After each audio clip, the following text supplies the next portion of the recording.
नमस्कार, आप देख रहे हैं जनता टीवी और मैं हूं आपके साथ मनीषा सिंह। बात करेंगे पहली खबर की। रुड़की में आईआईटी के दीक्षांत भवन में कार्यक्रम का आयोजन किया गया था और G20 को लेकर आईआईटी रुड़की में यह कार्यक्रम आयोजित हुआ था। कार्यक्रम में सीएम धामी ने भी शिरकत की और सीएम धामी ने दीप प्रज्वलित करते हुए कार्यक्रम का शुभारंभ किया। इस दौरान सीएम धामी ने छात्रों को संबोधित भी किया।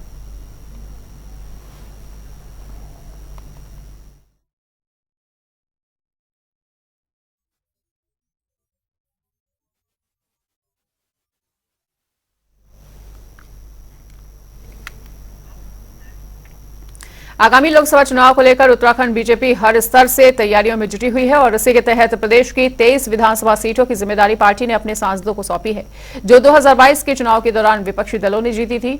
और उत्तराखंड में लोकसभा की 5 और राज्यसभा की सभी 3 सीटों पर बीजेपी के सांसद हैं। पार्टी ने अपने सभी 8 सांसदों को विधानसभावार जिम्मेदारियां सौंप दी हैं और ये सभी सांसद आगामी दिनों में बूथ स्तर तक पहुंचेंगे और वहां पर कार्यकर्ताओं के साथ संवाद भी करेंगे। पार्टी की कोशिश है कि सभी से विचार विमर्श करने के बाद उनसे मिले सुझाव पर फोकस करते हुए आगामी निर्णय लिया जाए।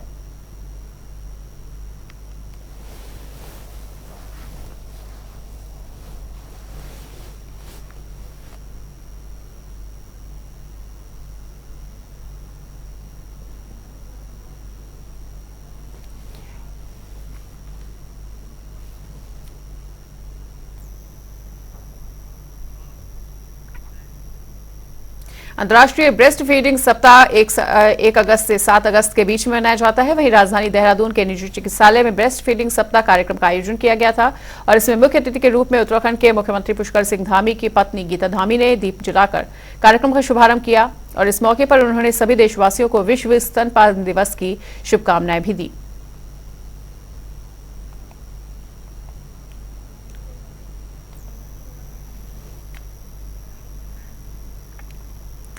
उत्तराखंड में यूसीसी को लेकर बीजेपी की तैयारियां जोरों शोरों पर हैं और बीजेपी के प्रदेश अध्यक्ष महेंद्र भट्ट ने कहा कि यूसीसी का ड्राफ्ट तैयार हो गया है, जिसे जल्द ही मुख्यमंत्री को सौंपा जाएगा। इसके बाद इसे विधानसभा में पारित कराया जाएगा और यूसीसी पर कांग्रेस ने सरकार को आड़े हाथों लेते हुए सरकार पर जमकर निशाना भी साधा। कांग्रेस के प्रदेश अध्यक्ष मथुरा दत्त जोशी ने कहा कि बीजेपी के पास कोई और मुद्दा नहीं है और वो सभी महत्वपूर्ण मुद्दों पर ध्यान भटकाने का काम कर रही है।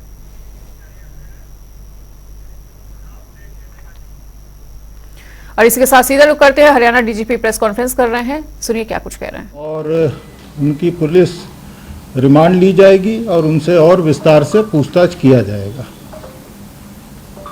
उस पूछताछ में आगे जिन लोगों का, जिन षड्यंत्रकारियों का, जिन और उपद्रवियों का नाम आएगा, उसके आधार पर आगामी कार्रवाई की जाएगी। केंद्र से हमें 20 कंपनियां जो हैं वो अर्धसैनिक बलों की प्राप्त हुई थी। उनमें से 3 कंपनी जो है वो पलवल भेजी गई है, 1 कंपनी फरीदाबाद में है और 2 कंपनी गुरुग्राम में है। बाकी 14 कंपनियां वो नूह में स्थित हैं और हरियाणा पुलिस की 28 कंपनियां, जिसमें state police, IRB, HAP battalions वो वहां पर अलग अलग जिलों में जो है तैनात की गई हैं। साथ में कुछ जो हमारे ट्रेनीज थे, जो मधुबन में विभिन्न कोर्सेज में आए हुए थे, उनको भी बुलाया गया और उनकी भी जो है ड्यूटी लगाई गई। जो ये एफआईआर्स हैं, इसके बारे में अलग अलग एसआईटीज बनाए जा रहे हैं और हर एसआईटी को 7-8 केसेस दिए जाएंगे ताकि वो उनका गंभीरता से इन्वेस्टिगेशन कर सकें। कर्फ्यू में भी आज थोड़े समय के लिए ढील दी गई है ताकि लोग अपनी आवश्यकता अनुसार वस्तुएं, दवाई, दूध इत्यादि खरीद सकें और स्थिति पर लगातार निगरानी रखी जा रही है। स्थिति में लगातार सुधार हो रहा है, बहुत तेजी से सुधार हो रहा है। सोशल मीडिया पे विभिन्न प्रकार के जो अफवाह हैं उनको भी हम मॉनिटर कर रहे हैं और इस तरीके के जो लोग भड़काऊ भाषण या जो माहौल को खराब करने का प्रयास कर रहे हैं उस पर भी नज़र रखी जा रही है। मैं इसके अलावा ये भी कहना चाहूँगा कि हमारे कई अधिकारी नूह में और अन्य जगहों पर कैंप कर रहे हैं। एडीजी लॉ एंड ऑर्डर हैं, एडीजी साउथ रेंज हैं, आईजी लॉ एंड ऑर्डर हैं, डीआईजी एसटीएफ हैं, कई डिस्ट्रिक्ट एसपीज भी कुछ हमने बुलाए थे और वो सब लगातार अपने अपने क्षेत्रों में गश्त कर रहे हैं। लगातार जो है स्थिति पर निगरानी बनाए हुए हैं और जल्द से जल्द स्थिति को सामान्य किया जाएगा। किसी को भी कानून व्यवस्था अपने हाथ में लेने का कोई जो है इस तरीके का अवसर नहीं दिया जाएगा। उनके खिलाफ सख्त से सख्त कार्रवाई की जाएगी।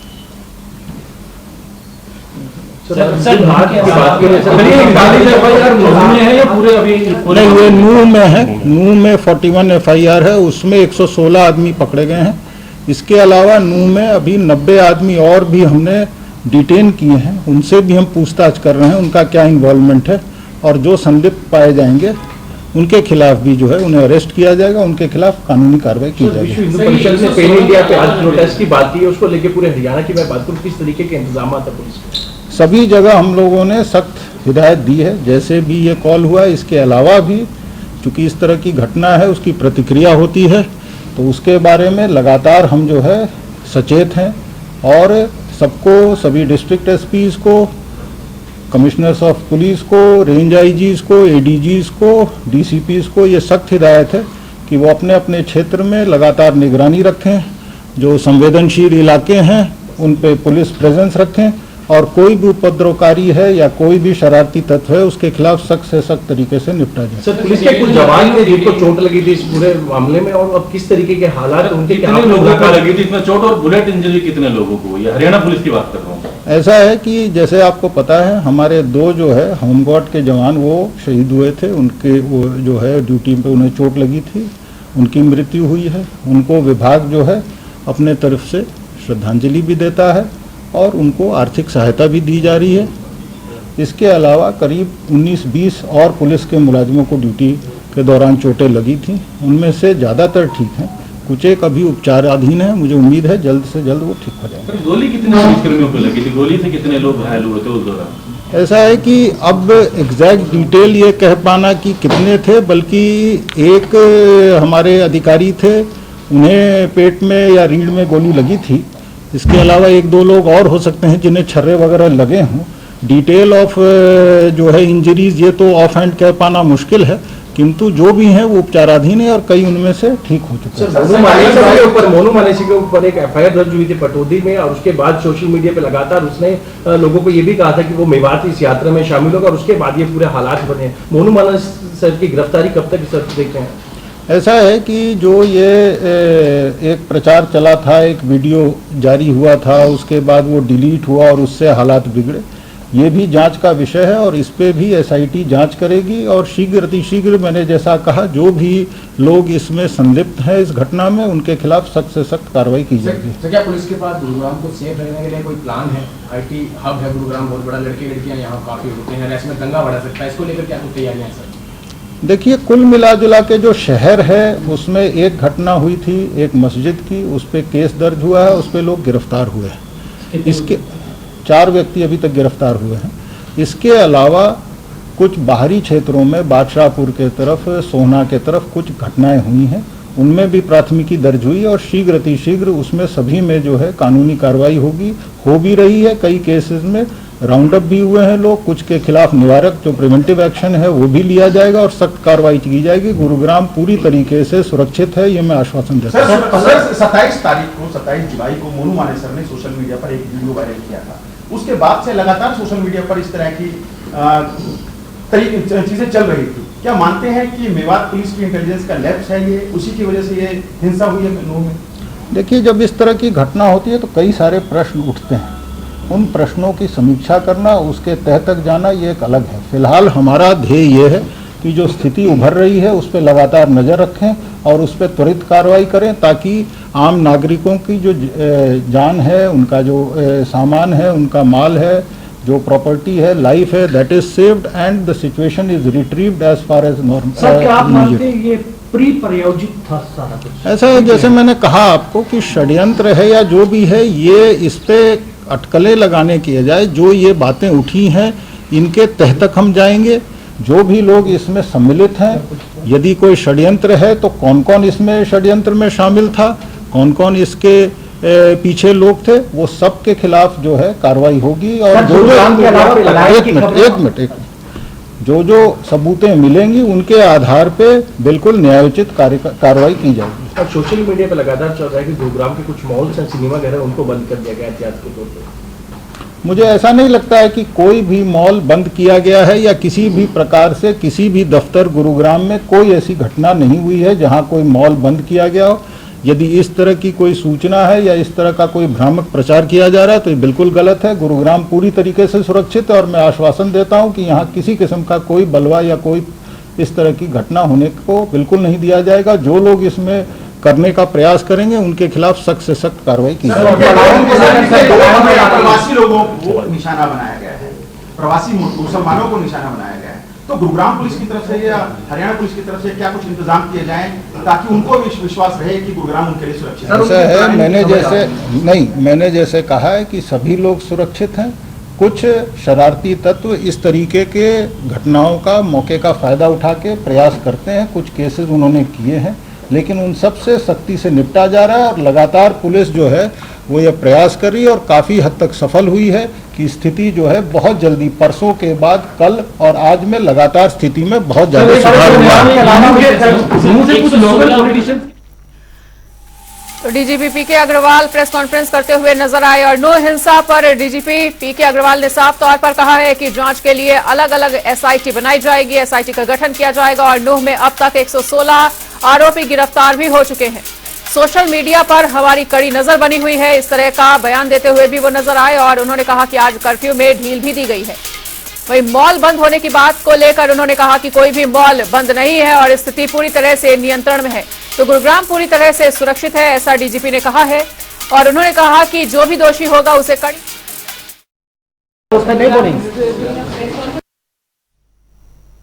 तो नूह हिंसा पर डीजीपी पीके अग्रवाल का यह बयान सामने आया है, जिस दौरान उन्होंने कहा कि जांच के लिए अलग अलग एसआईटी का गठन भी किया गया है। और फिलहाल यहां पर रुकेंगे छोटे से ब्रेक के लिए।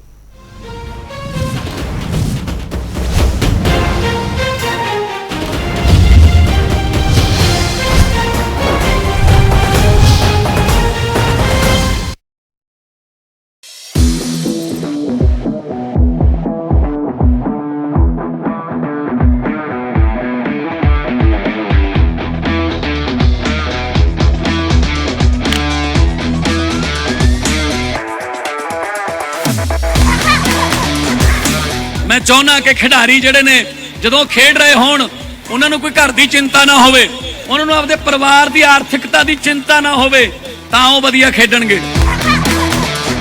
ਬਾਕਸਿੰਗ ਦੇ ਆਧਾਰ ਤੇ ਮੇਰੀ ਬੇਟੀ ਨੇ ਸਾਡੀ ਜ਼ਿੰਦਗੀ ਸਾਰੀ ਬਦਲ ਕੇ ਰੱਖਤੀ। ਨਵੀਂ ਸਰਕਾਰ ਤੋਂ ਸਾਨੂੰ ਆਸ ਆ, ਭਗਵੰਤ ਮਾਨ ਜੀ ਨੇ ਪਿੱਛੇ ਵਤਨ ਪੰਜਾਬ ਗੇਮਾਂ ਕਰਾਈਆਂ, ਸਾਡੇ ਹੀ ਬੱਚਿਆਂ ਦੇ ਮੈਡਲ ਆਏ ਆ, ਕਾਫੀ 11 골ਡ ਆਏ ਸਾਡੇ ਜੀ। ਭਗਵੰਤ ਮਾਨ ਜੀ ਵੀ ਸਪੋਰਟਸ 'ਚ ਵਧੀਆ ਰੁਚੀ ਰੱਖਦੇ, ਜਿਵੇਂ ਉਹ ਖੁਦ ਵੀ ਵਾਲੀਬਾਲ ਦੇ ਪਲੇਅਰ ਰਹੇ ਹਨ। ਸਾਨੂੰ ਆਸ ਆ ਵੀ ਉਹ ਪਲੇਅਰਾਂ ਦੀ ਉਹ ਸਥਿਤੀ ਨੂੰ ਜਾਣਦੇ ਆ ਵੀ ਕਿਵੇਂ ਇੱਕ ਨਾਰਮਲ ਘਰ 'ਚੋਂ ਉੱਠ ਕੇ ਬੰਦਾ ਗੇਮ 'ਚ ਆਉਂਦਾ, ਗਰੋ ਕਰਦਾ।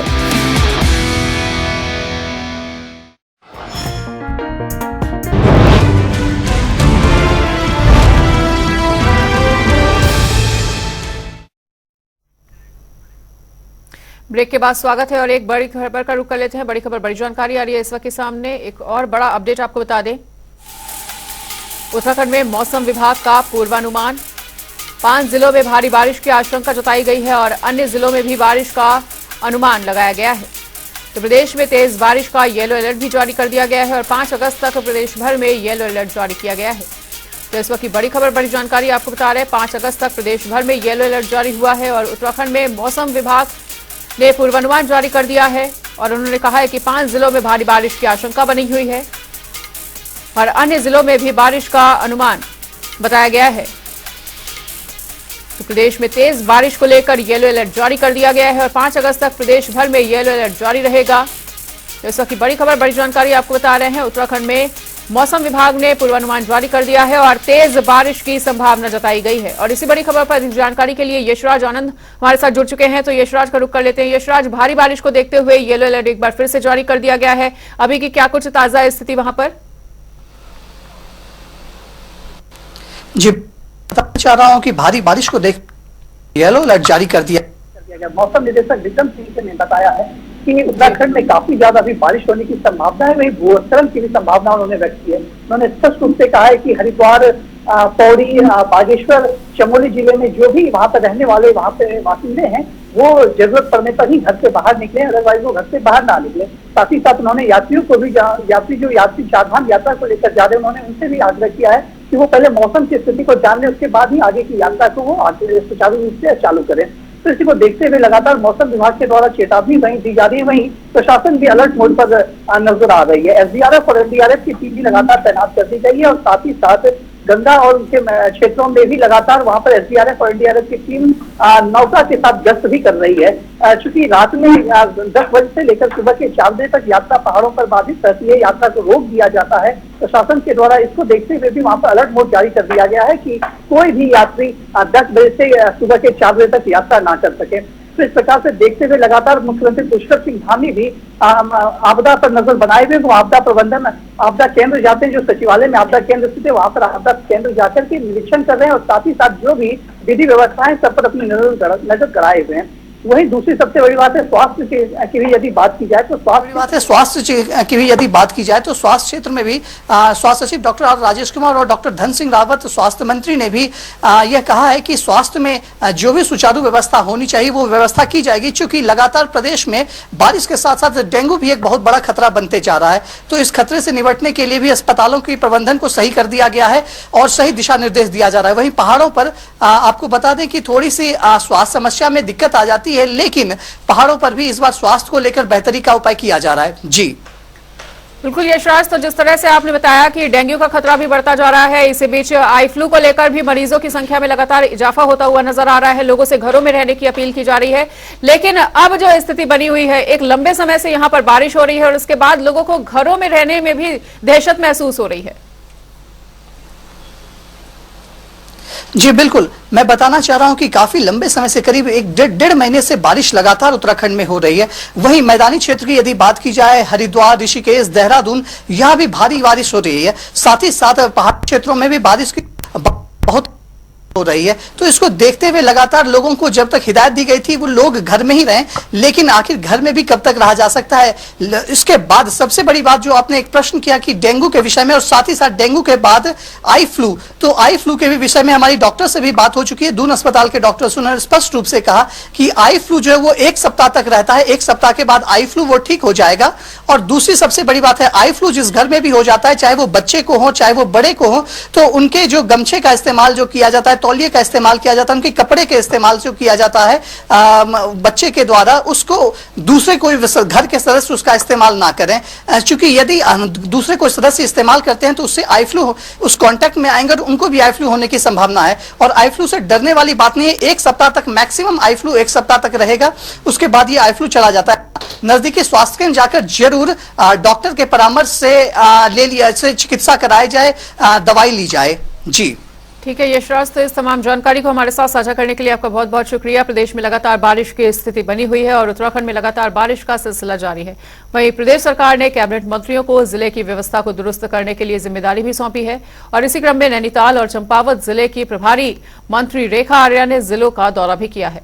उन्होंने कहा कि चंपावत और नैनीताल में आपदा से हुई क्षति का निरीक्षण किया गया है और इसके साथ ही अधिकारियों को जल्द से जल्द जिलों में हुए नुकसान का आंकड़ा तैयार करके शासन को प्रस्तुत करने के निर्देश भी दे दिए गए हैं।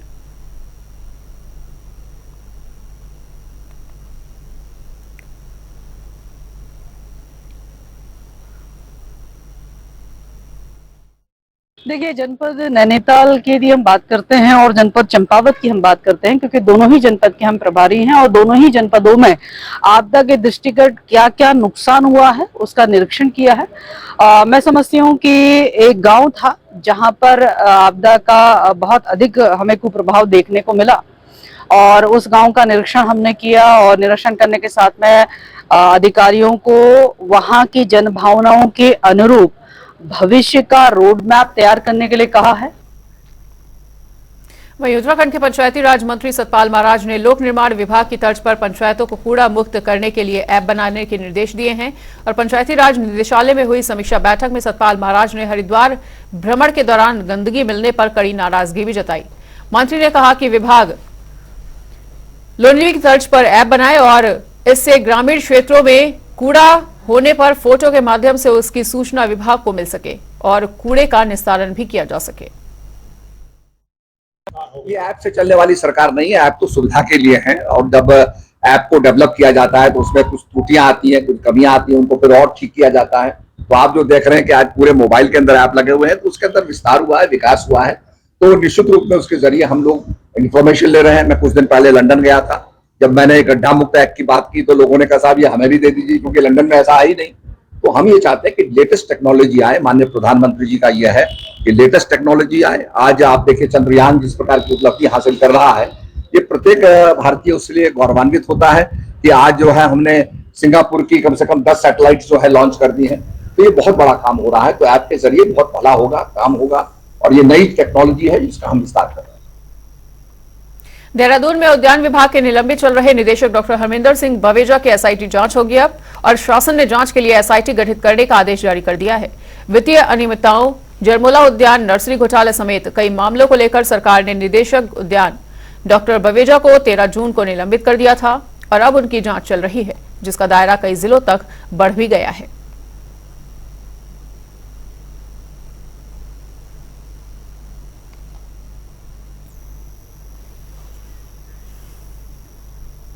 नैनीताल में हल्द्वानी रोड स्थित एक होटल में एक महिला का शव मिलने से सनसनी फैल गई और महिला की शिनाख्त मुरादाबाद निवासी इरम पत्नी गुलजार के रूप में की गई है।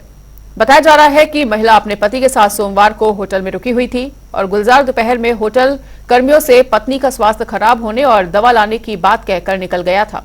इसके बाद से वो वापस नहीं लौटा और उसी के बाद होटल स्टाफ ने पुलिस को सूचना दी।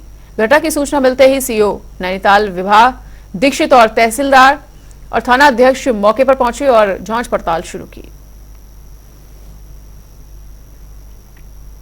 प्रदेश में चमोली जैसे हादसों की पुनरावृत्ति न हो, इसके लिए प्रदेश में कार्यरत समस्त कार्यदायी संस्थाओं की एक उच्च स्तरीय बैठक हुई और ये बैठक अपर मुख्य सचिव राधा रतूड़ी ने ली। बैठक में सामने आया कि कार्यदायी संस्थाएं इलेक्ट्रिकल वर्क को सिविल वर्क के साथ जोड़ देती हैं, जबकि कार्यदायी संस्थाओं के साथ इलेक्ट्रिकल वर्क के लिए अलग से इंजीनियर उपलब्ध रहते हैं। एक साथ कार्य कराने से इलेक्ट्रिकल वर्क के लिए अच्छे से कार्य करने और सुरक्षा के मानकों का पालन करने में मुश्किलें आती हैं, जिसके बाद बैठक में इस व्यवस्था में परिवर्तन के लिए सभी कार्यदायी संस्थाओं से सुझाव मांगे गए। इसके साथ ही राधा रतूड़ी ने सख्त हिदायत दी कि सुरक्षा मानकों के लिए उच्चतम स्तर के मापदंड हैं और उन मानदंडों के अनुसार ही उपकरणों का प्रयोग किया जाना चाहिए।